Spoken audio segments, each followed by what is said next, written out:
This event is presented in a partnership among some wonderful folks.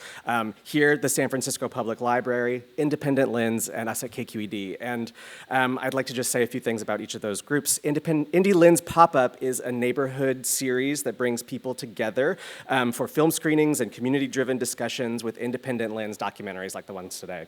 The next Indie Lens Pop-Up will be at the Presidio Branch Library for the film Bike Vessel, with a presentation from the San Francisco Bicycle Coalition. That's on Tuesday, February 4th, and you can find out more information about that at sfpl.org/events. KQED Live, where I hail from, that's KQED's multi-platform events program. We produce screenings, talks, performances, food tastings, everything that's based on KQED's mission to inform, inspire, and involve the Bay Area community. It's supported by Comcast Business, Genentech, and the San Francisco Symphony. And you can check out some of our upcoming events, like a live storytelling night about the lives of formerly incarcerated firefighters, our behind-the-scenes look at the San Francisco Opera, featuring some live performances with the San Francisco Opera's Adler Fellows and Maestro Eunsun Kim, and a poetry slam with You Speaks. You can learn more about our events at kqed.org/live. But most importantly, we're here to celebrate public libraries.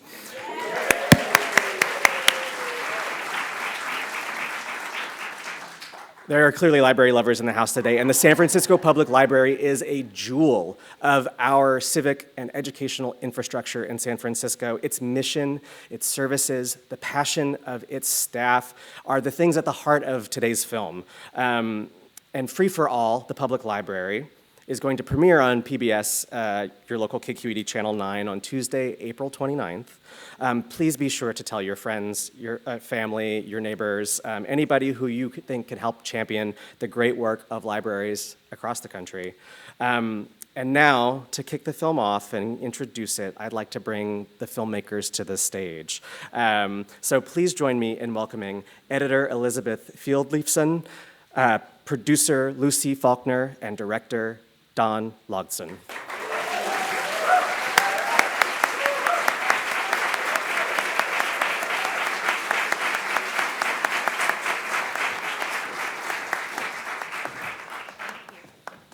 Hi, thanks. Hi, San Francisco.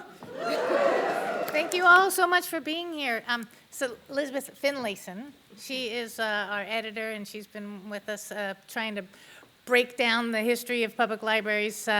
This is actually a 55-minute cut down of the original 84-minute film that'll be shown on PBS. So if you like this film, you're gonna love the bigger one. So yeah, so watch that again when that comes up. But I just wanted to say thank you to SFPL for giving us access. They were the first ones. We were originally gonna do a day in the life of San Francisco. We were gonna film for a year and put that together, and because it's just so fascinating, everybody that comes here, like yourselves. And we brought it to the ALA, and we had a little panel discussion with some footage that we shot, and everybody loved it. But they said San Francisco's like no other library in the country. It's very well funded. We have a very robust Friends organization that helps fund all the programming. Yes, and we have a very literate community. So. They told us about all these other things that were going on around the country that libraries were not able to staff fully their hours, and so we decided to go all around the country and find out what they were talking about, and you'll see a result of it here. Don Logsdon, director, editor, producer. Hi. I just want to say that most of my career has been as a documentary editor, and we have a saying that documentaries are made in the edit room, and I've always believed that as an editor, but it has never been more true than with this film, and we are super grateful to Elizabeth for helping us tell a very complicated story that I wanted to go off in 5 million different directions. Every time I learned a new piece of history, I was like, oh, that has to go in the movie. So if you like the film, this is all her work here.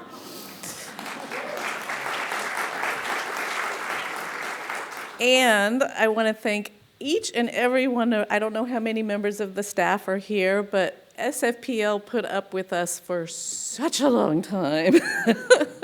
And the directors, of course, Michael Lambert and Luis Herrera, are the ones who made it possible by granting their, City Librarians, sorry. But the one who really put up with us for a very long time was Michelle Jeffers. And all the security guards who had to follow us around and put up with us following them around. The cleaning staff. We followed them around for a good long time. The bookmobile drivers. I mean, everyone on this incredible library team was somehow involved and put out and very patient and very kind with us. So we thank you. Gave us free parking. Yeah. Oh, yeah, we got to park downstairs with the bookmobile. That was fun. We're really looking forward to seeing what kind of a conversation comes out of this. Thanks. Thank you.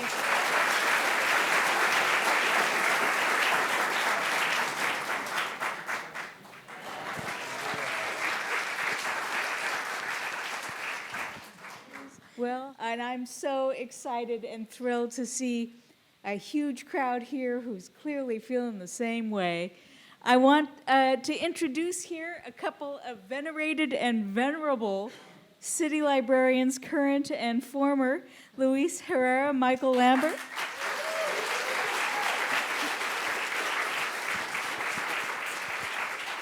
And before, we dig into this conversation, I do want to point out that we have a Q&A period at the end. So hopefully you've got a pencil, a pen, a piece of paper, the OG style, to write your questions on. We'll have people moving through the audience looking for questions because I always love to serve people up on a platter. And I know you'll have questions that I don't get to in this hour. I thought I might start with something I really love about this documentary. In the beginning, we talk about the idea that public libraries, from the beginning, were expected to be palaces of the people. The seat of power, knowledge is power, luxury, cultivating the mind is a privilege after all, as well as a right. And I wonder if your heart swelled a little bit hearing about those ideas. Oh, absolutely. Well, first of all, it's great to be here. I always feel like it's family coming back to the San Francisco Public Library. And I want to just shout out to Don and Lucy. It was just a fantastic film. But back to the question at hand. So absolutely, I think libraries, for me, on a personal level, have always been about democratic ideals and about feeling that there's opportunities for not just education, but to empower folks. And you saw the threads that were woven in the documentary of the individual stories, whether they were librarians or community members, that really their lives were changed. And the impact that libraries have on people have resonated for hundreds of years now, right? And it continues to happen. So later on, I hope I can share my own personal story of what the library meant to me, but also the stories that I hear from people, right, about that. Amen. I've cried 3 times about libraries in the past few years, and 2 of them have been related to this documentary. The first time I watched it, and then again today, my eyes were just watering at the beginning and the end. And we are the most democratic of institutions, and thanks to all of you in this audience, you have the premier urban library in the country. You put your money where your mouth is in San Francisco. We're the only major city in the state of California that has all of our library locations open 7 days a week. And that's a testament to all of you and the level of support and investment that you put in your library system. Well, I'm going to dig into that a little further in just a moment, but I did want to ask about what you were referencing there, Luisa, the idea of your personal experience, your personal journey to the library. I'm going to guess that it started in childhood. It did. Actually, there's a couple of good news, bad news stories here. So first and foremost, the documentary weaves so many amazing stories about the immigrant story, right? Way back in the 1800s, late 1800s, early 1900s. And for me, coming from parents that were immigrants from Mexico, it resonated because, first and foremost, my parents could not afford books or whatever, but they actually bought a set of a World Book Encyclopedia from a traveling salesman. I don't know, I'm sort of dating myself, but way back then. And to me, that opened just these amazing possibilities about education and about reading. But my story wasn't always a happy one. I was taken to a branch library with my twin brother, and then we failed to return the books. So at the time, this was in the 60s, they used to have what they call library truant officers, or the library police, and they would actually go to your home and pick up your books that you hadn't returned. So I had the worst summer ever, waiting for any knock on the door that would come to pick up the books. So taught me a lesson. And who would have thought that years later I would be the city librarian of San Francisco? So maybe that's some sort of penance, I don't know. But it's been the best thing that happened. But at any rate, I see that happen happening with so many individuals. When you saw the naturalization, the citizenship, that brought just tears to me because it really resonates about the American dream. And to me, the American dream resides in the public library. And you're still returning books late. Yes. I was caught this morning, this afternoon I was coming in. I had a book from the library that I actually have to return today. So yeah, it's late. I'm forgiven. Michael? You know, I was fortunate growing up. I was raised by my grandparents in South Carolina, and we had books in the home, and I never dreamed in a million years I would be a librarian, but I did read a lot of comic books growing up, and they were meticulously organized, and I loved merchandising them in my room, and so that was the earliest clue. But I've been working in libraries for over 30 years now, and it has been the most gratifying profession. My family, they had a history of military service, and I've dedicated my life to public service, and it couldn't have been a better fit for me personally. Against censorship, for protecting patrons' privacy, for desegregation. I loved being reminded how much many librarians are on the cutting edge of what you might call progressive populism. I'm wondering if you can talk about that. What it means. It's not political, and yet it's political, clearly. Absolutely. And again, the documentary captures all the movements. I feel like the library mirrors or definitely reflects all the various historical movements in America. And it continues to do that. Now, when we're talking about the culture wars, or when we're talking about, the concern that we have coming up about deportations, right? What does that mean in terms of public spaces and free spaces? So I think we've had activists, librarians, always sort of want to make sure that they defend those core values, not just intellectual freedom, but also, people's rights to access. And I think that libraries are going to face some challenges coming up very soon about how they're going to continue to be those pillars of welcoming all. We experienced that in 2016 when we immediately sent out posters to every single neighborhood branch that said, the library welcomes all. You can't imagine how that resonated throughout the city. And libraries across the country, we're not the only ones to that, but we continue to defend and to be bastions of that, the kind of holding the torch for those freedoms, and we'll continue to do that. Yes. One of the discussions in our industry is whether libraries are neutral. And the reality is we are not neutral. We are passionate, radical, militant, intellectual freedom fighters. And we may be nonpartisan, but we are not neutral when it comes to intellectual freedom and protecting the freedom to know, the freedom to seek information, the freedom to read whatever you want to read. And yes, we can clap for that. We have requests for reconsideration, even in San Francisco. Sometimes people find a book in our collection and they're upset about it. But the reality is we have something in our collection to offend everybody, and that's really the point. It's a very good point. I hadn't thought of it that way. But here we are in front of a friendly crowd in a ridiculously well-financed library system, really, and in a space where people understand the values that we're talking about here. What can you tell this audience about where to send their cash donations to help other places in need? Should we all think, well, okay, what was my home neighborhood? If it wasn't San Francisco or the Bay Area, where else should they be sending their dollars to help these beleaguered community institutions? I would offer that communities have to be prepared.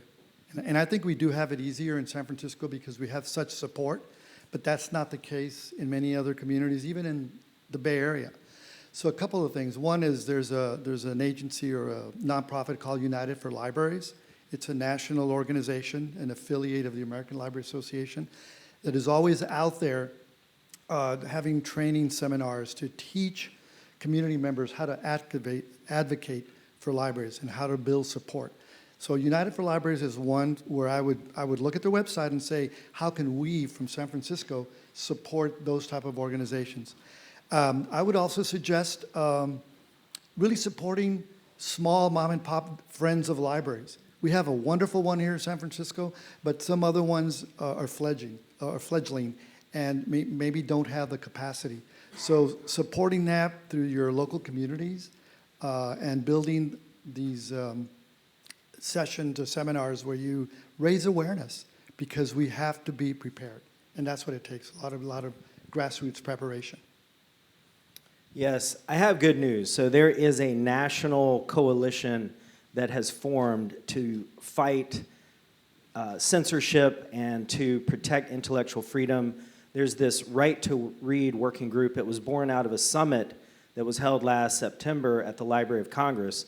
And this coalition includes, of course, public libraries, the American Library Association, but PEN America. There are many partners out there, Authors Against Book Bans, some of the big 5 publishing houses, Penguin Random House, and they are allowing their lawyers to partner with librarians as we want to go on the offensive instead of continually being on, backpedaling and on the defensive. So what I would invite you to do is go to Unite Against Book Bans. You can Google it. And in this moment, I also want us to send our love and our thoughts to our colleagues in Los Angeles who have suffered the most devastating and destructive loss in this moment. If you go to ALA.org, there is a relief website where you can donate to help these librarians and libraries rebuild. I'm taking notes. ALA.org. Yeah, the Pacific Palisades branch of the Los Angeles Public Library was the one that was totally burned down. Yeah. It almost seems like there's so many good places to spend your money. And along those lines, I want to go back to the example of Andrew Carnegie. Some fun facts here. Between 1883 and 1929, this guy donated over $60 million, now that's in those days dollars, to build 2,500 libraries worldwide, including almost 1,700 in the US. I'm curious, why do you think Andrew Carnegie, a man who was not known for his generosity of spirit in most things, why was he so willing to bankroll the rollout of the public library? Well, I can't imagine what he was thinking in terms of saying why I'm doing this, but it was part of the wanting to Americanize, have the new immigrants contribute and be productive in communities. So I think it might have been, largesse and his willingness to be philanthropic, but also a business proposition, right? Educate the masses, have a more productive workforce. Why not? right? He was an immigrant himself. Right. I also want to sort of carry that giving to more contemporary times. When you think about the bricks and mortar is one thing, but in the mid-'90s, we also had the Bill and Melinda Gates Foundation contribute significantly, almost $300 million for public computing. And that has also revolutionized libraries. The public library is one of the best examples of providing access to technology for our communities. Initially in the 90s, maybe we had 20% of folks that were connected to the internet, right? Within 10 years, it almost turned to 90%. A lot of that was because where did they go to?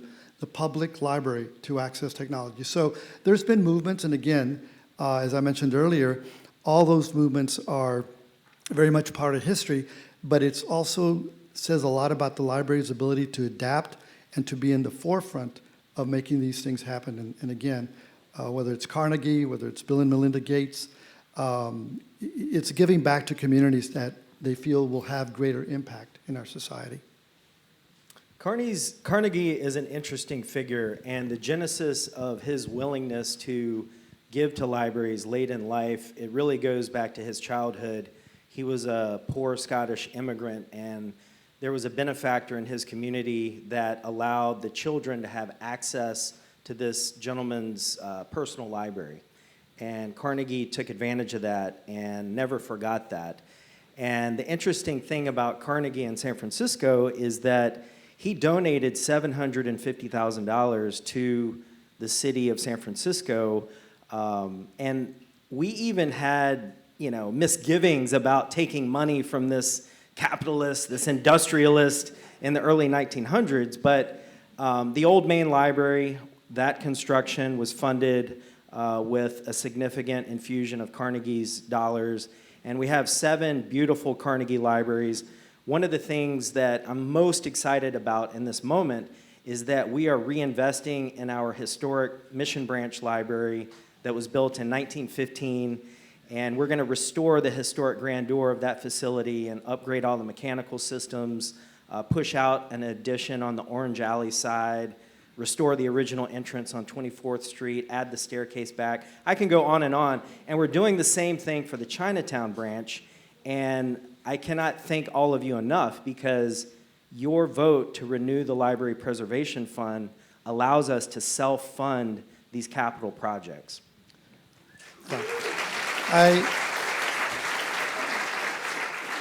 Michael reminded me when we were talking about Carnegie, being San Francisco, they actually had to take it back to the voters to approve whether or not they would accept the money for the Carnegie libraries. And the good news is they did. Yeah, so. Good for everybody. Is there anybody either of you can shout out to in present-day San Francisco or the Bay Area broadly, perhaps the Silicon Valley bigwig who is, seen at major fundraising events? Well, there's too many names to name, but I would just say if you go to the Friends and Foundation of the San Francisco Public Library website and look at their board of directors and some of the links on their webpage, there is the Library Laureates Gala coming up May 3rd, and I invite all of you to buy a ticket or a table to that event. But recently there was a $25 million donation from a gentleman to the American Library Association, and the purpose of that grant is to provide scholarships for aspiring librarians to be able to go to graduate school and not have to graduate with debt.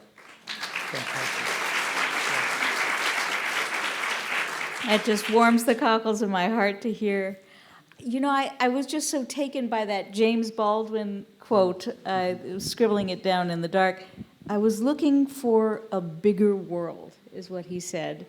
And, I've just taken, I know it's true for your childhood experiences, my childhood experience for sure.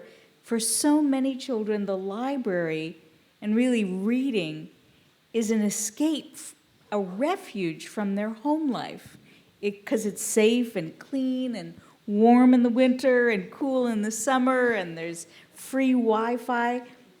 But somebody has to pay for that. Absolutely. I mean, I think one of the reasons libraries in San Francisco have been so successful is because they understand that it's the public good. And the public good means that you have, you contribute through your tax dollars because the return on investment is phenomenal. And when you see kids learning to read and you see the partnerships with the school district here in San Francisco, those are great examples. This main library, for example, serves as the neighborhood branch for the Tenderloin. And there's a significant amount of numbers of children that really need a refuge. And this is the go-to place. So absolutely, I mean, children and literacy. There's also been a movement of every child ready to read, right? Getting them ready to be able to go to kindergarten and preschool and already have the basics. Public librarians, children's librarians, were the shakers, movers and shakers in actually in providing that movement for early literacy.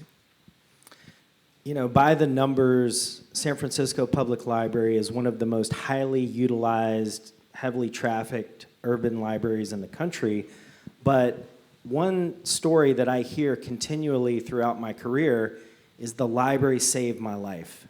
And you look at this main library, our flagship library, we are the most inclusive urban library in the country. I mean, the story of how this library got built was by involving the community. There was a shortfall in funding, and there was an effort to engage with the San Francisco Foundation, the Friends and Foundation of the San Francisco Public Library, and it was the community and different segments of the community, whether it was the LGBTQIA plus community, the former Ambassador Hormel that donated significantly and helped rally fundraising to address the shortfall, the African American community, the Latinx community, the Chinese American community, the Filipino community. And that's why when you walk through this main library today, you see names on the wall, but you also have these various affinity centers. And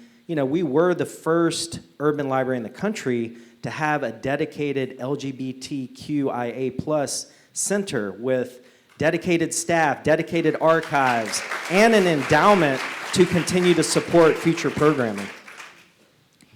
Librarians, it's sad to say, especially, well, I guess from the beginning, really. Okay, from the beginning, librarians have had a ringside seat to so much suffering all over this country, urban, rural, you know, red state, blue state, poverty, social isolation, the collapse of the public commons, or maybe, you know, highs and lows, troughs, dips. One librarian said in this documentary that she feels like a social worker because of the kinds of questions she's asked to answer or to help someone find the answers for. I just found this part of the documentary heartbreaking. Yeah, Rachel, it's interesting you mentioned that because when I saw the footage of the immigrants or the tenements in New York City, all of a sudden I thought, my gosh, things have changed, but things haven't changed, right? And when we look at what's happening with so many communities in the Bay Area and everywhere throughout the country, what have we done? What have we not done? But in terms of the library has always played a role. And we should be so proud that the San Francisco Public Library was the first library in the country to have a full-time social worker. And the reason for that, absolutely. The reason for that was because we would hear from staff saying, what is it you need? It says, you know, I'm not a social worker. I would love for someone to be able to have this skill set. And when we hired Leah Esguerra, the social worker, she says it's the best job she's ever had because she was not constrained. She could actually walk up to an individual and offer help without stigma. And that model has been replicated now in almost 30% of public libraries across the country. So again, starting that groundbreaking work. And it's true, we are part-time social workers, but it's because we reflect society. I said earlier, we're a mirror to what's happening in our communities. The poverty, so the extremes from intellectual capital to folks that really are down and out. And we welcome all, but it poses challenges. And I think one of the things we need to shout out is the heroic efforts of staff that deal with this day in, day out, right? Unbelievable work. And a tribute to Michael and his team. During the pandemic, they pivoted. They became disaster service workers, whether they did contact tracing or housed motels for the unhoused or at food banks. They all did yeoman's work to help the community. Unbelievable. Thank you for that, Luis. Yes, we've chatted before, and every public policy issue in our society plays out in some form or fashion in these four walls. And, you know, once we got our funding renewed in November of 2022, we wanted to be good stewards of these resources, and we embarked on a major strategic planning effort. And we hired Gensler, a local planning and architecture firm. And the net result of that was a bold new vision 2030 for us. And the vision for the San Francisco Public Library today is a democratic, equitable, and vibrant San Francisco for everyone, where our staff is helping our residents to live their best lives.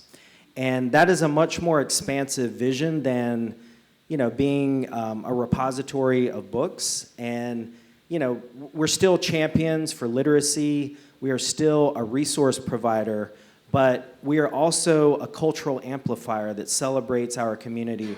We're thoughtful navigators to help our community get connected to resources and information. Just this past week, in our Latinx room, we partnered with the Office of Civic Engagement and Immigrant Affairs. There's a lot of fear in our immigrant community right now, and we had an immigration workshop, and the room was full. We had another 40 people waiting to get in to get access to information.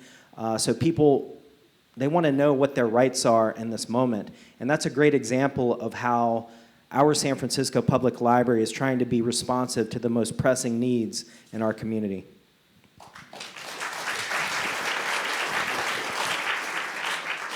I know it sounds like a weird thing to say after that round of applause, but do people come up to you and say, wow, you know, libraries are taking on way too much. This is way beyond your mandate. You know, this is somebody else's job to deal with these issues.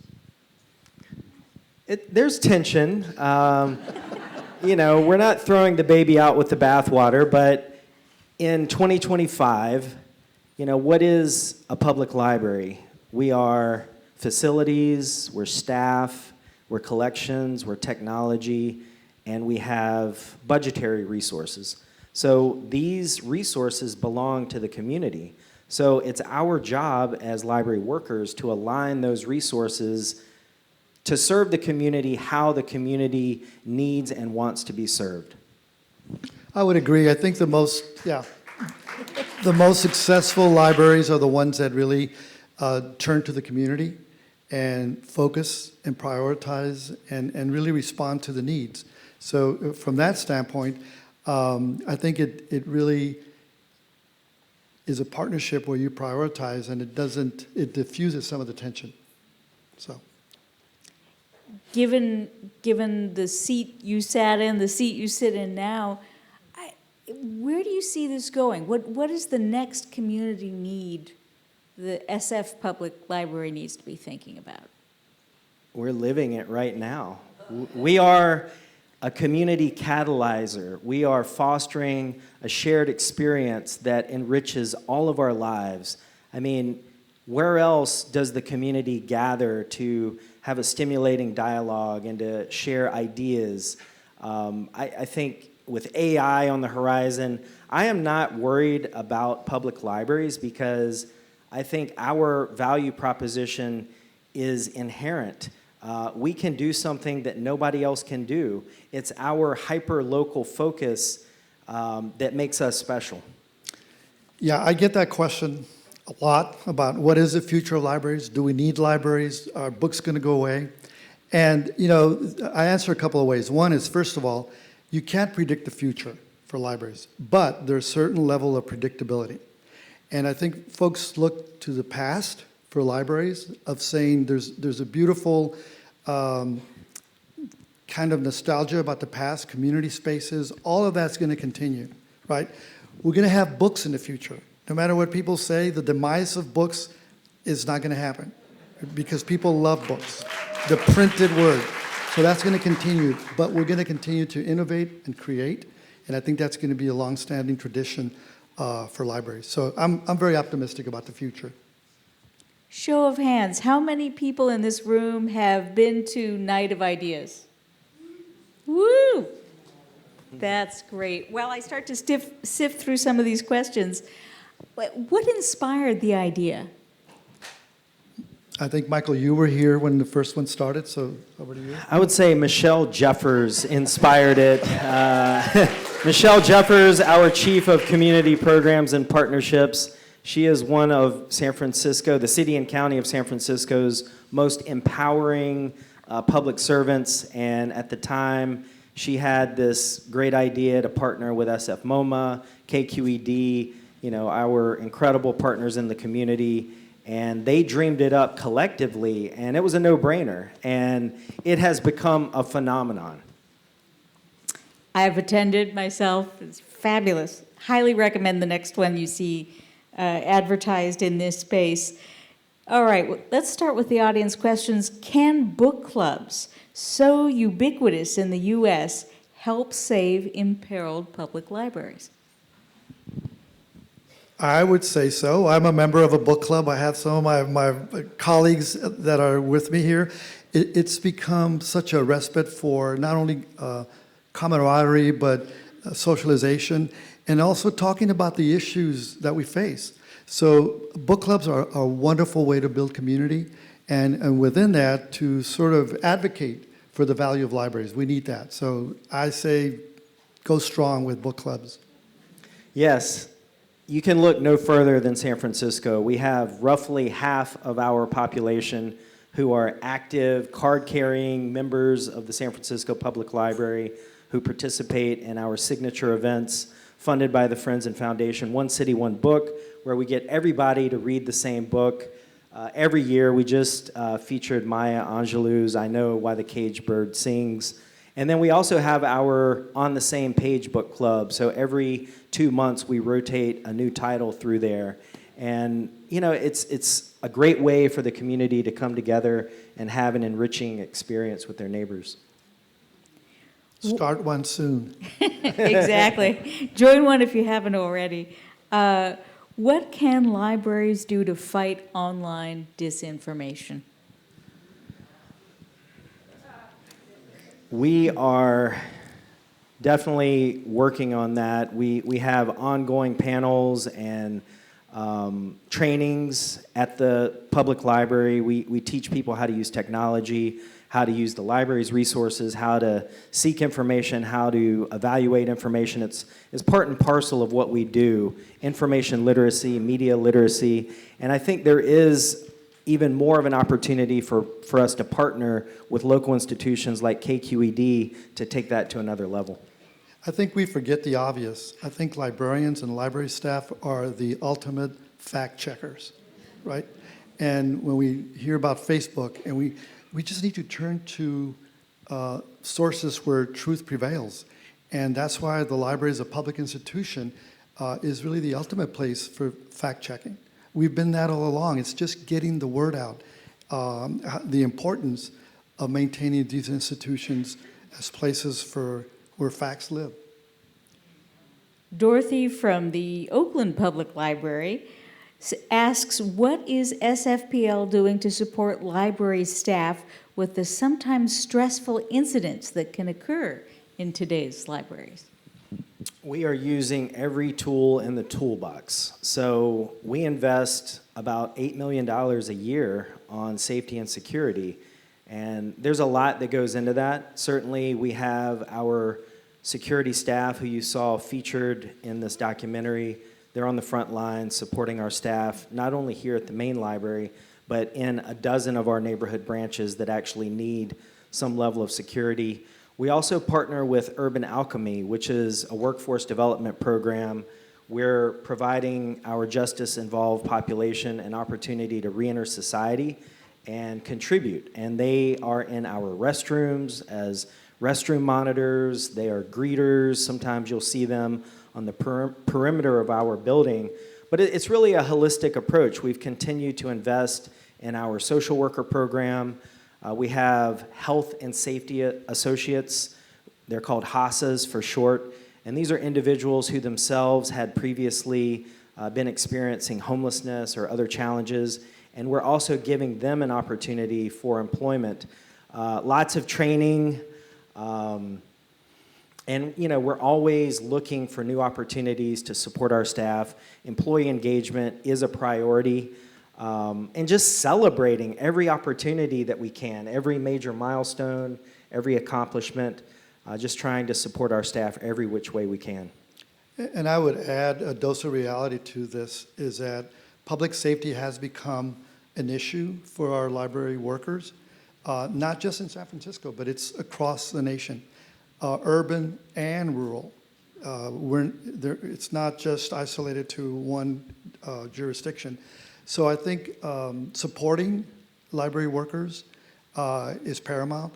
Also working with community partners and just raising awareness about the challenges and how tough it is in this day and age to be a public servant. Just getting that word out.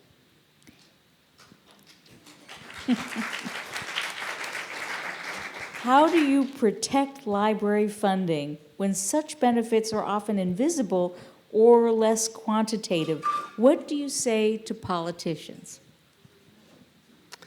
Well, I can talk all day about how great and wonderful we are, but here's the facts. San Franciscans, we are critical about our government services, and the Office of the Controller, they've been running a survey for the past 3 decades.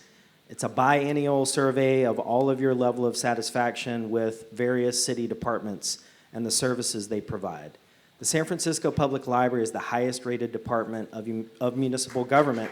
Consistently, we're the only department that has ever achieved an A, albeit it was an A minus. But nonetheless, we take customer focus, service excellence very seriously. We measure on our own your level of satisfaction on a regular basis with our facilities, our collections, the level of staff assistance, our programming. And so that is at the forefront of all of our staff's minds every day.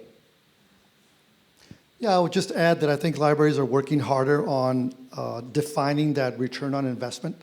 It's not simple, but I think we've made some good strides of seeing how we're improving the literacy rate for children entering preschool, looking at numbers in terms of programming. High school, career online high school, who would have thought that public libraries now offer opportunities for folks to get their GED? So those are tangible examples of libraries making a difference. Again, the challenge is that how do we get that word out, right? So a question could be, what would happen if we didn't have a library? If you think it from that standpoint, I think it might be more obvious how valuable they are. One other point I'd like to make about that, San Francisco has a $15.9 billion budget. The public library makes up 1.25% of that budget. And look at the return that we provide to our residents. That's true. So this question we've touched on a little bit, public libraries provide free Wi-Fi to so many people who wouldn't have any other opportunity to have it in their lives. Computers are now a common feature of many libraries. But this person asks for more about how modernization and digitization is going to affect the future of the library. Well, you can look at the trends. We had our peak in physical book circulation in 2012. And our circulation is the highest it's ever been. For the past 2 fiscal years, we've set new records. First, we eclipsed 12 million for the first time ever. This past fiscal year, we eclipsed 14 million circulation for the first time ever. But if you look closer, about half of our circulation is now digital because we have best-in-class resources, whether it's Canopy, our streaming service, or Libby, Hoopla. But I think the physical book is alive and well. I only read hardcovers. I always have a couple on my nightstand. But I think increasingly, as information has become more of a commodity, we have an opportunity to really focus on what's valuable. And in San Francisco, we have the San Francisco History Center. We are the official archive and memory for the city and county of San Francisco. And we do have a lot of work to do to digitize our treasures. We have phenomenal collections that you will only find here. And we have people from all over the world that come to San Francisco to do research. So it's evolving, but we're riding the long tail of our physical collections while we continue to meet all of your needs for collections. And I would add that digitization is actually such an ally for public knowledge. At the expense of dating myself, 4 decades of library work, and I began when we had a card catalog. And I would see the tension as new technology evolved. Microfiche, CD-ROM, the internet. Now it's digitization. The beauty of digitization and new technologies is that we've come from a place where you would have a collection within 4 walls to much more globalization of information, which is a great thing. Now we have what they call the Digital Public Library of America, which has like 50 million photographs, collections that are accessible to anybody, anywhere in the world. So, we've come a long way, and we continue to be at the forefront of adapting to new technologies. Can you comment on maker spaces other libraries are embracing for adults? Will SFPL consider this option? Yes, we want one. We want some, I should say. So we just went through the Branch Library Improvement Program from 2005 to 2014. That was Luis's tremendous legacy, improving 16 libraries, building 8 new libraries. It's time for us to do it all over again. So we're going to do facilities master planning. We heard in our strategic planning process that the ways our community wants to use our facilities is different, and there are unmet needs. We do have a maker space for teens, the mix at SFPL, but this is something that we would like to provide to our adult residents, but we have to build the business case for those capital investments to come. Yeah, and I think each community should look at what their needs are, their demographics, right? Chicago Public Library, for example, was the first to have this amazing U-Media. Chance the Rapper, right? He started his amazing career by going every day, right? So there's opportunities in every community, whether large or small, but it really is based on the community priorities and, again, the funding capacity. I swear to God, somebody else wrote this question. Journalism is under attack. Will the SF Public Library hold forums in cooperation with public news organizations, in other words, or for example, public radio and public television, to fight back? Yes, absolutely. Partnerships, they are our future for the San Francisco Public Library. So we definitely want to do more with KQED. You all graciously invited us to your KQED Fest a few weeks back. We had a lovely panel on intellectual freedom at that event. We have our Night of Ideas event coming up. Some of our staff are regulars on local public radio stations as well. And so I do think there's an opportunity for us to do more with local journalists. Any last thoughts you want to share with this audience that is just flooding us with love? I can feel the vibes. First dibs? I would say, first of all, grateful. I think this film needs to be shown in communities across the country, beyond, absolutely. I remember my library school training. I was actually in a very special program for library services to the Spanish-speaking at the University of Arizona. So I'm grateful for that. But I would offer that every single library school student should see this film, because I didn't know a lot of the archives, the history. It's amazing. So again, it's very emotionally moving and touching to me that there's a film that I think we can use to advocate strongly for the public library. Absolutely. The timing of this film could not have been better with what is out in front of us. Yes. And I would just say, patronize your neighborhood libraries. There's about half of San Francisco that doesn't regularly patronize their libraries, or maybe they don't know what an incredible resource they have in every neighborhood. So please invite your neighbors to come with you to the library, to sign up for a library account, support our friends and foundation of the San Francisco Public Library, and keep loving on your public library. Absolutely. After all, it is free. Well, with that, please join me in thanking Luis and Michael for talking with us, and the filmmakers for producing such a wonderful documentary. And thank you all for coming out.